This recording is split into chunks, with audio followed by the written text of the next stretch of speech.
नमस्कार दोस्तों, आज अपने नए टॉपिक के साथ हाजिर हैं।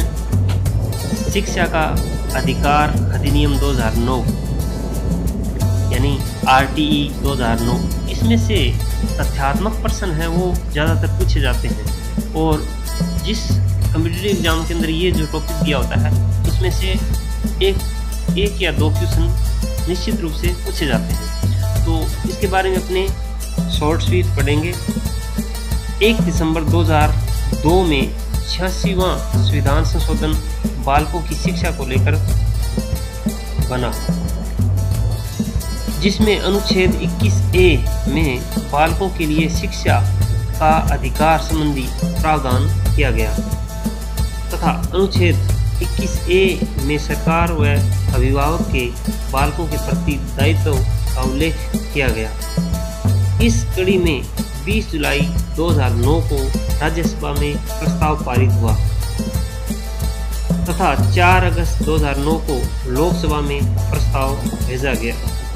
तत्पश्चात फरवरी 2010 में राष्ट्रपति के हस्ताक्षर से भारत सरकार द्वारा आदेश जारी हुआ।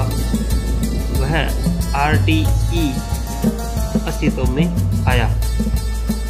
राष्ट्रपति उस टाइम श्रीमती प्रतिभा पाटिल थे। 1 अप्रैल 2020 को भारत देश में लागू हुआ और प्रधानमंत्री श्री डॉक्टर मनमोहन सिंह थे। जम्मू कश्मीर के अलावा संपूर्ण देश में ये लागू हुआ था। कब? 1 अप्रैल 2010 को। राजस्थान में इसके लिए सर्व शिक्षा अभियान SSA को नोडल एजेंसी बनाया गया।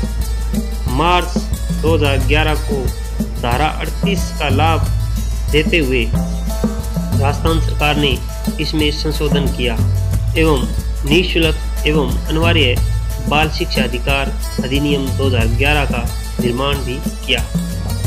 1 अप्रैल 2010 को लागू किया। इस प्रकार राज्य में संशोधित अधिनियम लागू हुआ और उस टाइम राजस्थान के मुख्यमंत्री अशोक गहलोत थे। इस कानून में 6 से 14 वर्ष के बालकों की शिक्षा पर बल दिया गया। सभी बालकों के शिक्षा से जोड़ने के लिए बिना किसी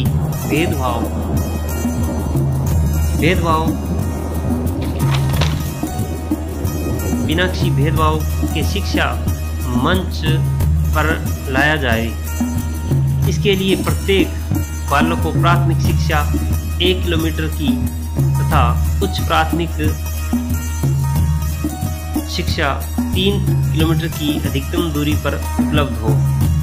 यानी प्राथमिक शिक्षा के लिए 1 किलोमीटर की दूरी और उच्च प्राथमिक के लिए 3 किलोमीटर की दूरी रखी गई। RTE 2009 में 7 अध्याय 38 धाराएं व 1 अनुसूची है। यहाँ से प्रश्न पूछा जाता है। RTE 9 में 7 अध्याय 38 धाराएं व 1 अनुसूची है। विशेष बातें हैं। शिक्षक छात्र अनुपात प्राथमिक स्तर पर 40:1 मतलब 40 छात्र होते हैं, 1 शिक्षक होता है। उच्च प्राथमिक स्तर पर 35 छात्र होते हैं, 1 शिक्षक होता है।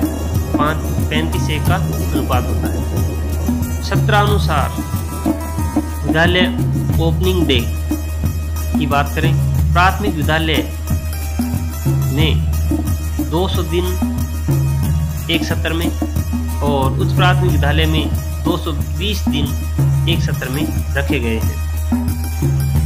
सत्रानुसार विद्यालय में कालांश मतलब कितने घंटे, प्राथमिक विद्यालय में 800 कालांश और उच्च प्राथमिक विद्यालय में 1000 कालांश रखे गए। साप्ताहिक शिक्षक घंटे मतलब एक सप्ताह में शिक्षक है कितने घंटे लेता है, तो वो रखे गए हैं। प्रति सप्ताह एक शिक्षक 45 घंटे लेता है या लेता रहेगा। RTE 2009 की प्रमुख धाराएं हैं। यानी वैसे तो 38 धाराएं हैं, लेकिन यहाँ पे अपने मुख्य जो परीक्षा की दृष्टि से धाराएं हैं उनको अपने रखा है। तो उसमें देखिए धारा 3 है, उसमें 6 से 14 वर्ष के बालकों की अनिवार्य शिक्षा व्यवस्था पर विचार किया गया है। धारा 4 में बालकों को कक्षा में प्रवेश आयु स्तर को ध्यान में रखते हुए देवें, ये धारा 4 में लिखा है। धारा 5 में है स्थानांतरण कभी भी हो सकता है, स्थानांतरण कभी भी किया जा सकता है। धारा 6 प्राथमिक विद्यालय 1 किलोमीटर पर तथा उच्च प्राथमिक विद्यालय 3 किलोमीटर की अधिकतम दूरी पर होना चाहिए। धारा 10 बालकों को विद्यालय से जोड़ने का दायित्व माता पिता के लिए तय हो, ये भी लिखा गया है। इसके आगे जो धारा है 12 में क्या है, 25% सीटों पर गरीब परिवारों के बालकों को प्रवेश के लिए आरक्षण तय किया गया है।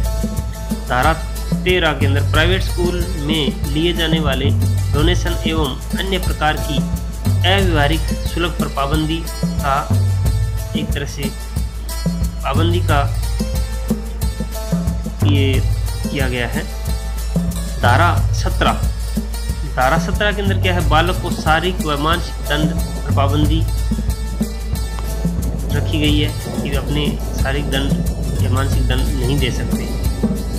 धारा 21 में SMC का गठन, जिसमें 75% सदस्य अभिभावक, जिनमें 50%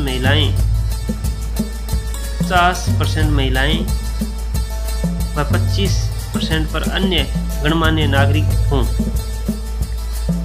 मतलब 75% तो क्या है अभिभावक होते हैं, उनमें 50% महिलाएं होगी और जो 25% हैं 100 में से वो अन्य गणमान्य नागरिक हो सकते हैं, ऐसा प्रावधान है। धारा 23 शिक्षक की योग्यता का निर्धारण, इसके लिए पात्रता परीक्षा का आयोजन हो। यानी शिक्षक के लिए भी क्या है, योग्यता निर्धारण के लिए भी इसमें प्रावधान है। धारा 24 शिक्षकों का दायित्व। धारा 28 सरकारी टीचर प्राइवेट ट्यूशन नहीं करवाएंगे, ये भी प्रावधान है। 29 में पाठ्यक्रम बालक के सर्वांगीण विकास से संबंधित हो।